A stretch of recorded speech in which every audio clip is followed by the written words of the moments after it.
By the time Britt stepped through the heavy doors of the detention center, Thanksgiving had already begun to feel like a cruel joke. Outside, Port Charles was dressing itself in warm colors and soft lights, storefronts filled with pumpkins and early holiday garlands, people talking about travel plans and family recipes. Inside, everything was steel and cold fluorescent light, the air thick with the smell of disinfectant and simmering frustration. Britt had walked these corridors before as a doctor, as a visitor, even as a reluctant confidant. But today, every echoing footstep felt like it was carrying her toward a line she might not be able to uncross. She told herself she was there as a physician, as someone who cared about a young man who had been dragged into a storm he didn't truly understand, but the truth was much messier. She was there because the guilt of doing nothing had become heavier than the fear of doing something wrong. She spotted Rocco before he saw her, slumped on the edge of the narrow cot in his cell, his shoulders rounded in a way that had nothing to do with posture and everything to do with defeat. It was only when he shifted that she saw the ugly bruise blooming along his jaw, the split lip, the faint swelling near his eye that hadn't been there the last time she'd checked on him. For a moment, the clinical part of her brain kicked in. Assessing the injury, cataloging the likely mechanism, noting the subtle tension in his muscles that suggested he was hiding other pain. But the doctor in her was quickly drowned out by a darker, more personal reaction, an icy rush of anger and a sharp stab of fear. Whoever had done this hadn't just wanted to scare him, they'd wanted to send a message. And the message was not for Rocco alone. It was for anyone who thought they might be able to protect him. Rocco tried to shrug it off, tried to pretend that the injury was nothing, that he had tripped or walked into something like a clumsy teenager instead of a man trapped in a cage full of predators. Britt didn't buy it for a second. She had seen that look before in patients who believed that silence would keep them alive. She had worn a version of it herself, in other lifetimes, in other battles. Standing on the other side of the bars, she realized that whatever naive belief Rocco might have had about keeping his head down and surviving until trial was gone now. The system had already marked him, and the people who controlled the shadows inside that facility had decided he was valuable enough to hurt, or to use. When she leaned in, lowering her voice so only he could hear, it wasn't just frustration driving her. It was the terrible awareness that he was caught between forces that would crush him if he made one wrong move. She warned him, but not with the tired platitudes of someone telling a kid to behave. Her words carried the urgency of someone who knew that one person, one wrong alliance, could turn a bad situation into something irreversible.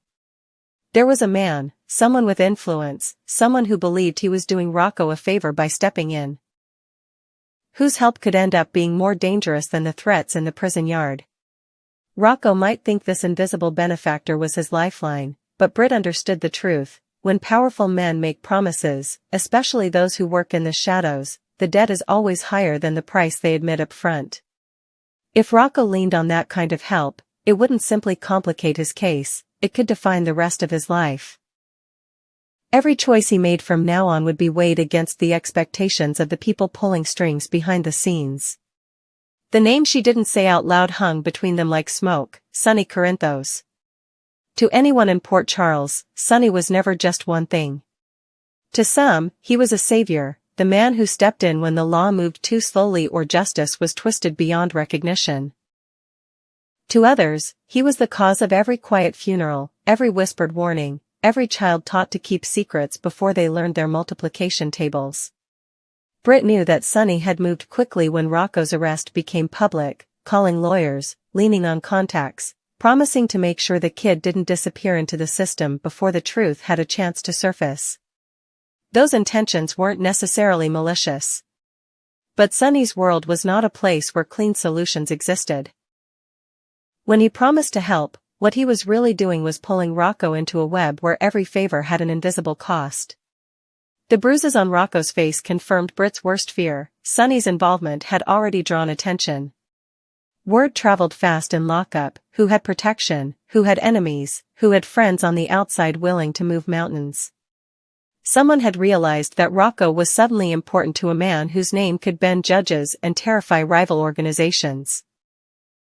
That made him both valuable and expendable. Hurting him could be a message. Protecting him could be leverage. Either way, he was no longer just another defendant waiting for a court date, he had become a pawn in a much more dangerous game. Britt felt a chill as she imagined scenarios: a staged altercation, a sudden transfer, a manufactured incident blamed on another inmate, all the ways the system could quietly destroy a young man before anyone could set a Thanksgiving table or carve a turkey. Outside the cell, another kind of battle was already being waged. Assistant District Attorney Justine Turner had built her career on not blinking in the face of pressure. She was smart, calculating, and keenly aware that high-profile cases could make or break her future. Rocco's situation was one such case, a chance to send a message about accountability, about the reach of the law, about the fact that no family, no matter how well connected, was above consequences. Justine wasn't blind to the politics swirling around the arrest, and she knew exactly who would come knocking the moment the charges were filed.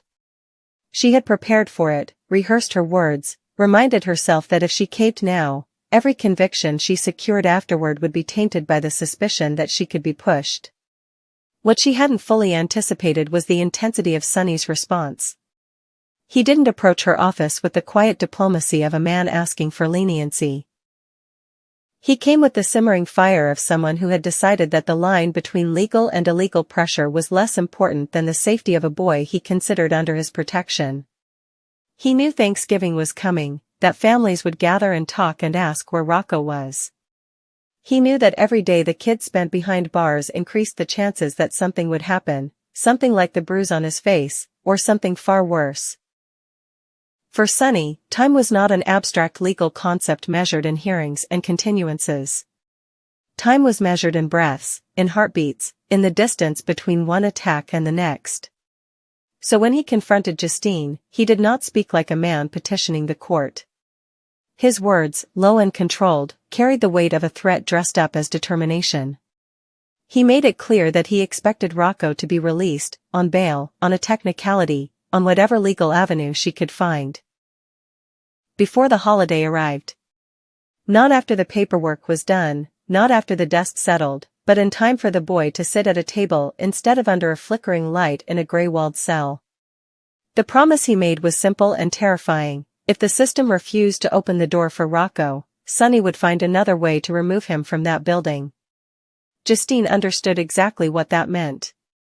She had prosecuted men who had tried to do the same and failed. The difference was that Sonny rarely failed. The tension surrounding Rocco's fate became a fault line running through Port Charles. On one side were those who believed in Sonny's power, in his ability to accomplish what courts and committees could not.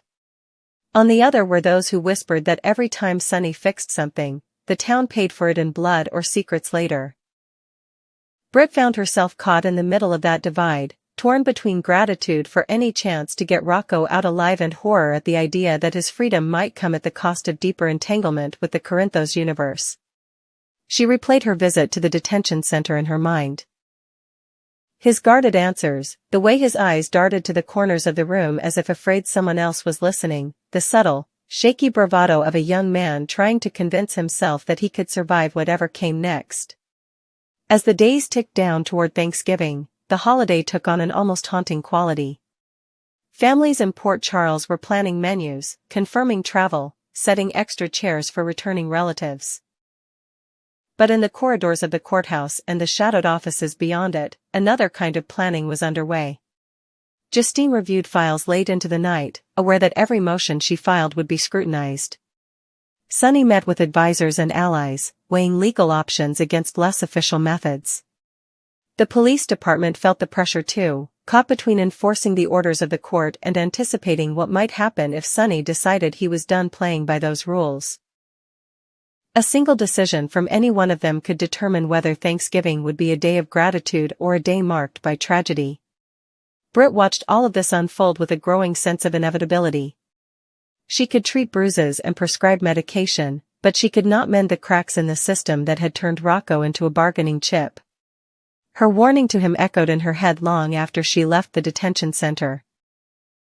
She had tried to make him see that some alliances, no matter how tempting, came with invisible chains.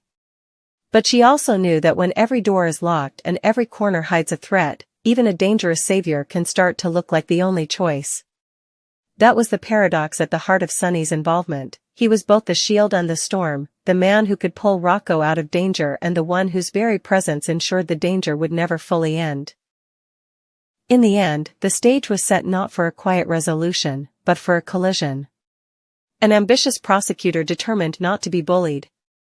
A powerful man unwilling to let a boy he'd sworn to protect be destroyed by a system that didn't see him as human. A doctor carrying bruises on her conscience that matched the ones she'd seen on her patient's face. And somewhere in the middle of them all, a young man learning, too quickly and too brutally, that survival in Port Charles was never just about truth or justice, it was about whose version of those things had enough power to reshape reality. As the holiday approached and the town prepared its feasts, one question overshadowed the glow of candles and the scent of roasting turkeys. Would Rocco be home by the time the first toast was raised, or would the desperate attempts to deliver him there ignite a chain reaction that none of them would be able to contain?